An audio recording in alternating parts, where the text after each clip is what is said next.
طيب، السلام عليكم ورحمة الله وبركاته. ايه الأخبار؟ بقالنا كتير المفروض نصور عن الأقسام، وكل ما أجي أجمع معلومات عن باقي الأقسام مش عارف بيحصل حاجات كتير كده، فبتشغل وبتضغط ومش بعرف أصور. وبحس إن التصوير بالنسبة لي عشان مش حاجة متعود عليها كتير، لازم ليها تجهيزات معينة يعني.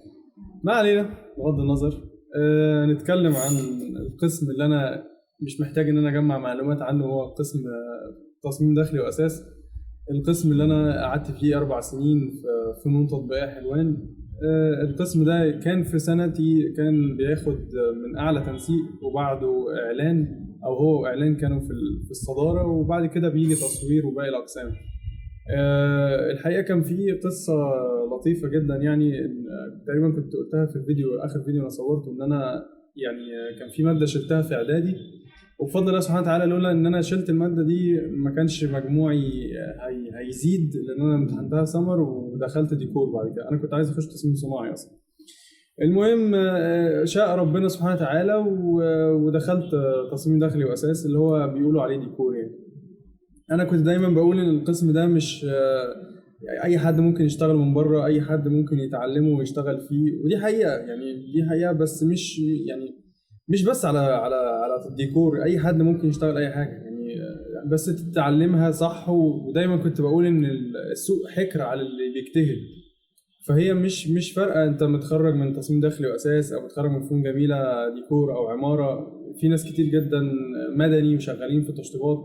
بس دي حاجه، ودراسه تصميم داخلي واساس حاجه تانية، لان تصميم داخلي بيبقى ليه ابعاد معينه، بيبقى ليه كدراسه، بيبقى طبعا ليه كاتيجوريز معينه انت مش هتدرسها. انت ممكن تكتسبها بالخبره، بس يعني القسم نفسه بيفتح لك مداركك في حاجات مش هتاخدها من بره غير لو اشتغلت فيها، وبيبقى في الغالب صعب ان انت تشتغل في كل المجالات دي مره واحده يعني. يعني احنا مثلا في اول سنه، ان هقول لكم نظام الدراسه بتاع تصميم داخلي واساس. اول سنه بندرس الجانب السكني، كنا خدنا اول سنه اول ترم خدنا شقق، تصميم شقه، وتاني ترم خدنا تصميم فيلا دورين. سنه تانية، ده مواد التصميم هي المواد الاساسيه يعني في سنين القسم. فبيبقى باقي المواد برضو بتخدم على فكرة التصميم السكني. تاني سنة بيبقى التصميم التجاري. أول ترم ده كان عبارة عن 3 مشاريع. كان المشروع الأول كان عبارة عن الكشك الأكشاك اللي هي في المول. تاني مشروع كان محل تقريبا دور واحد. كان محل دور واحد، 3 في 5، أو يعني هو بيديك بلان مول كده وأنت بتختار منه محل. وتالت مشروع كان محل دورين. انا فاكر حاجه زي كده. الترم التاني بقى كان محل كبير، بس الترم التاني كان عندنا كورونا، فكان يعني الموضوع ابسط من كده شويه يعني. كان سكاشن والكلام ده لمحل في مول كبير. والمحل نفسه كبير يعني، كان دورين برضه. المهم تالت سنة خدنا الإداري. بس الإداري الترم الأول زي الترم التاني، هو بيبقى جروب كان على أيامنا يعني. كان جروب الترم الأولاني بلان شركة، والترم التاني كان بلان شركة، لأن هو أنت مش بتاخد حاجات صغيرة يعني، أنت بتاخد شركات. انت الشركه، انت بتقول انت مثلا هي الشركه شغاله في ايه، والتدرج الوظيفي ومش عارف ايه، عشان كل واحد ليه طبعا مين يبقى جنب مين، السكرتيرة تبقى فين، مثلا اوضه الاجتماعات تبقى فين من مدير الشركه ورئيس مجلس الاداره والاونر، والموظفين يجوا يقعدوا فين، والريسبشن فين، والويتنج ارياز فين، ومثلا لو في اللي هي اسمها ايه، اللي هي بتاعه البريك اريا مثلا. وطبعا بتدرس في الاداري بيبقى في مواد تانية مختلفه بتعلمك ازاي انت تشطب فراغ اداري، مثلا زي حاجه اسمها الريزد فلورز، ان انت بتبقى عامل في الغالب في المباني الاداريه بيبقى يفضل ده يعني، لو السقف يسمح ان انت بتبقى عامل حاجه اسمها ريزد فلور. دي زيها زي الجبسون بورد، بس من تحت بقى في الارضيه، بتبقى انت باني الارضيه على حاجات معينه بحيث ان انت تمد الكابلات بتاعتك تحت. بتبقى بلاطات بتتشال بحيث ان انت مثلا تيجي تشيل البلاطات لو هتعمل اي صيانه مثلا في السباكه او في الكهرباء. طبعا دي معلومه من معلومات كتير جدا هتدرسوها في الجانب الاداري في سنه ثالثه. سنة رابعة بقى كان الترم الأولاني كان الجانب السياحي، والترم الثاني كان مشروع التخرج. طبعا المشروع بيتغير من سنة لسنة ومن دفعة لدفعة، بس ده يعني بشكل عام كده مواد التصميم اللي احنا درسناها في القسم طول ال4 سنين. طبعا في مواد تانية كل سنة بتحاول بتلاقي ان انت في مواد تانية بتخدم مثلا على المادة اللي عندك، زي مثلا سنة تالتة كان في حاجة اسمها تصميم اساس اداري، سنة تانية كان في تصميم اساس بشكل دقيق شوية، كنا خدنا مطابخ وخدنا ليفنج وخدنا ريسبشن، ما خدناهوش في سنة اولى، بس كان بيخدم برضو على الجانب السكني اللي احنا خدناه في سنة اولى. وهكذا كل سنة بتلاقي ان المواد بطريقة او باخرى بتحاول ان هي تخدم لك على مواد التصميم. ليه؟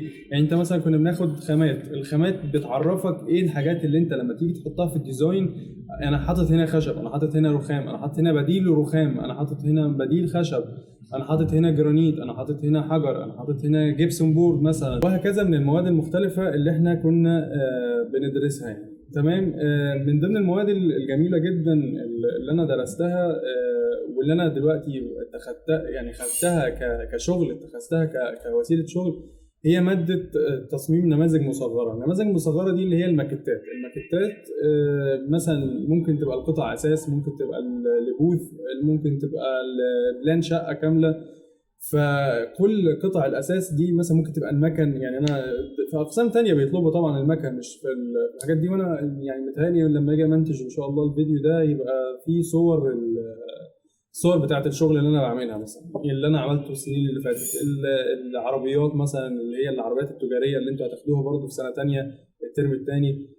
فالماكيتات كانت حاجه من الحاجات الجميله جدا جدا جدا، ان الواحد استفاد جدا من الكليه فعلا. هي فنون تطبيقيه فعلا بتفتح مداركك لحاجات كتير جدا، زي مثلا المواد دي، ان انت بتعلمك مهاره هي اصلا بتبقى موجوده عندك، بس انت محتاج اللي يخرجها لك. فالكليه بتقعد يعني زي ما تقول ايه يعني بتستفزك في كذا جانب من حياتك، تشوف انت بقى الجوانب اللي انت بقيت كويس فيها وتكمل فيها، زي مثلا الموضوع ده.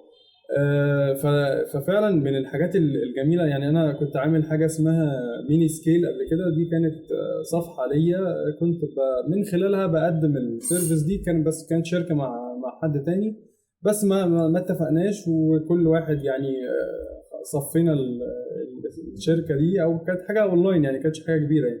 بس وان شاء الله ان شاء الله ربنا يكرم كده هعمل حاجه تانية قريب باسم جديد وبلوجو جديد وبحاجه جديده يعني.